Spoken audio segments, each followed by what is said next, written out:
us it was very important to start a company which is not a typical architecture or interior studio, but that we have a different approach. And our approach was that we want to have this interdisciplinary thinking, that we are interested in all different creative industries, if it's art, if it's fashion, if it's communication design, if it's music.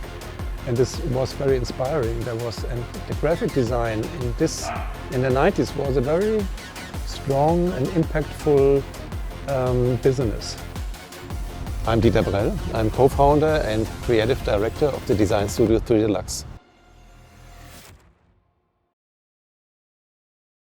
Attitude became the lead motive for 3 Deluxe, and you borrowed that from Berlin as it was in the 90s. Has that concept for you changed since you started 3 Deluxe? Yeah, in a way that at the end, we have different values, now, maybe than we had for 20 years ago. 20 years ago, we just want to be cool and hip and want to be, part of the avant-garde, and we thought avant-garde is good, no matter what we are doing, because it develops design and it develops our society and culture and art and whatever. So this was for us important to be, to have the view into the future, but it was more or less, it was just referring to design itself. And now we feel a little bit that there are so many important things, or so many challenges globally in a moment, that we want to use our expertise as designers to communicate ideas which make, to say it very simple, to make the world a better place, to say it very naive, like Americans would do. But at the end it's like this, we want to contribute, something that the world is getting more human-friendly, more that there is more social justice, that we have more sustainability and all this stuff. So as far as we can do it in our position as designers.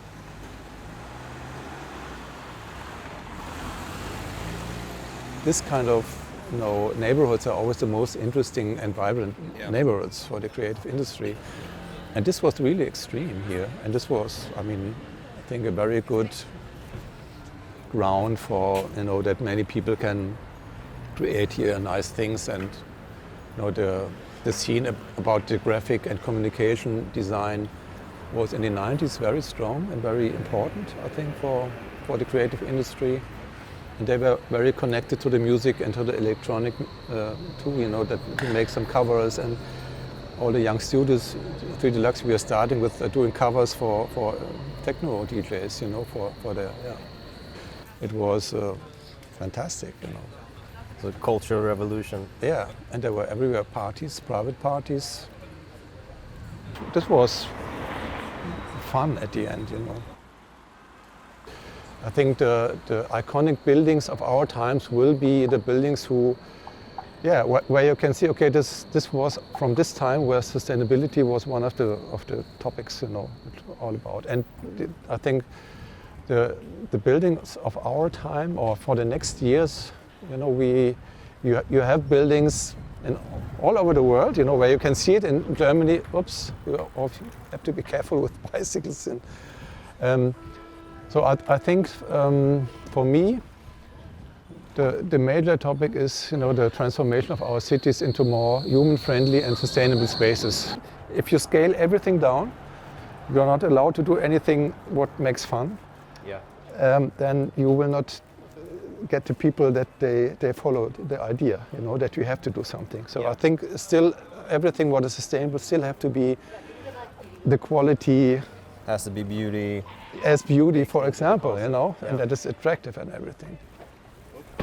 This is one thing of Berlin, that the bicycles, you have to be really careful. They don't care about you. This fits into this image, We have found out what is maybe a new category for architecture is floating architecture. Okay. Because of many reasons. The rising of the sea levels is for many cities a big issue, like New York or Miami has big troubles. Interesting ideas with floating architecture, that you can build it somewhere else and don't have to bring all the stuff in the cities. I know from New York that to bring for a high rise, all the material in the city is a big challenge which costs a lot of money. And the idea to, if you see Manhattan and the Hudson River, East River, I mean, there's a lot of free space. Yeah, for sure. Yeah.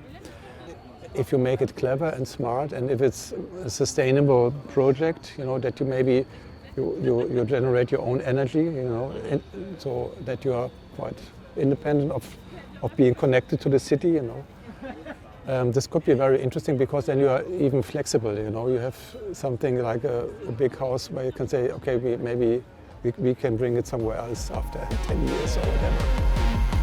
I hope that, the sustainable aspect of design, that this should be something which could create a new style, because I think this topic will be in the next, not just 2 years, in the next decades we'll have this topic. And so let's see what happens there.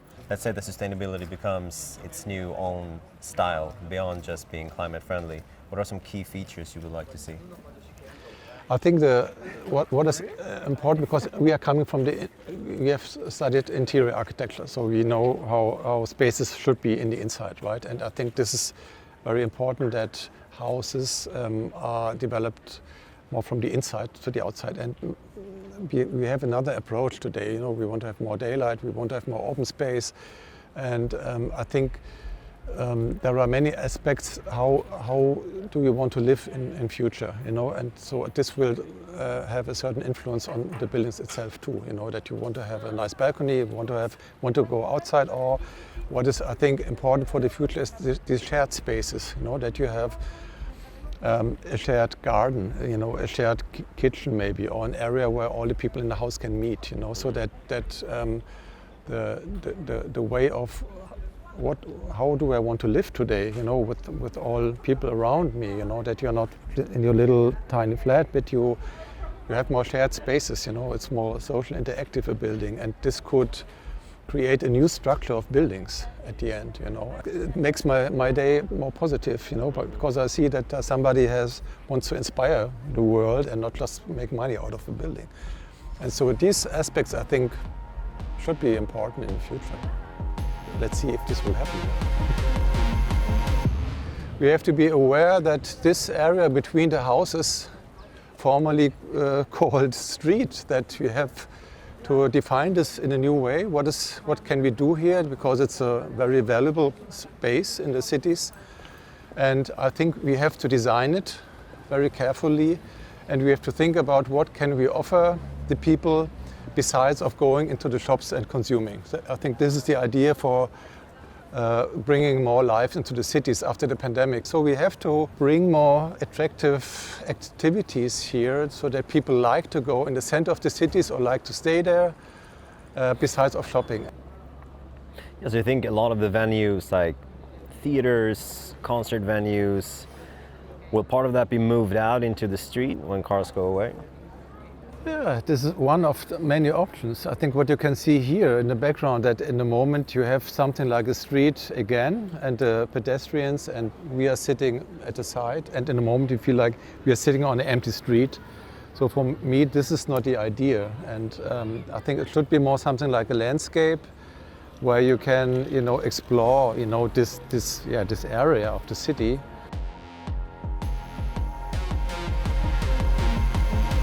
So the 1990s music scene in Berlin was a big inspiration for you guys when you started 3 Deluxe.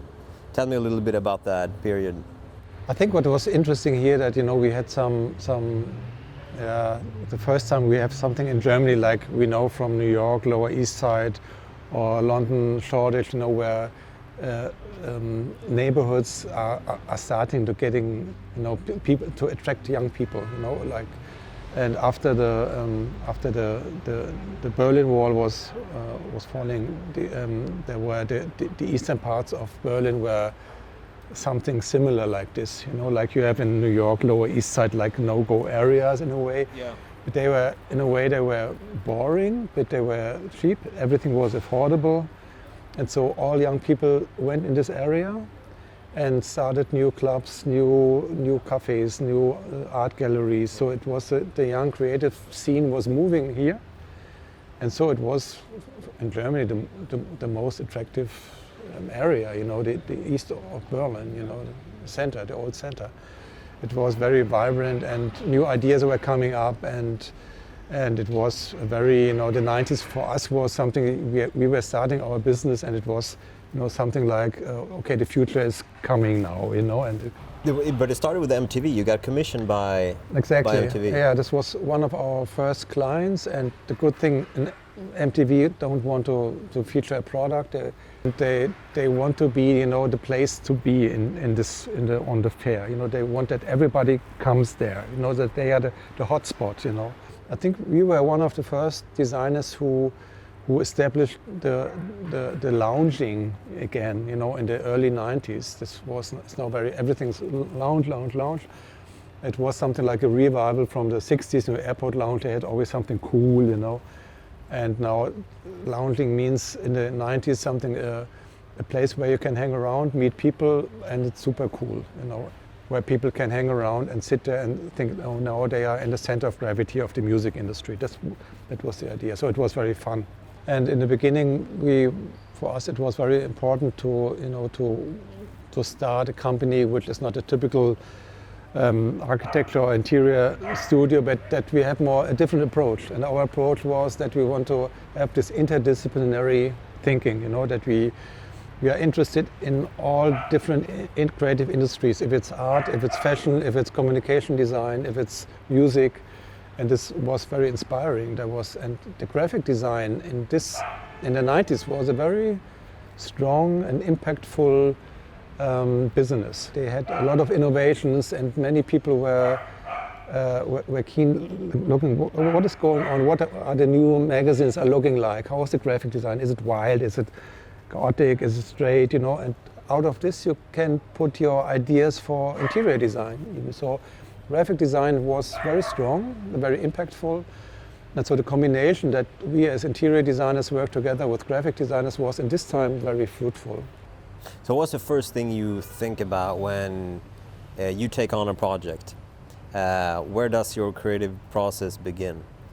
Our creative process is besides of the conceptual thinking, you know, what do you want to have for this project, in which direction it should go, before you maybe look for mood images where they're in this direction, this could be a similar project, this could be interesting to do something like this but different. So first it's about mood images, and then we are going right away into the 3D modeling.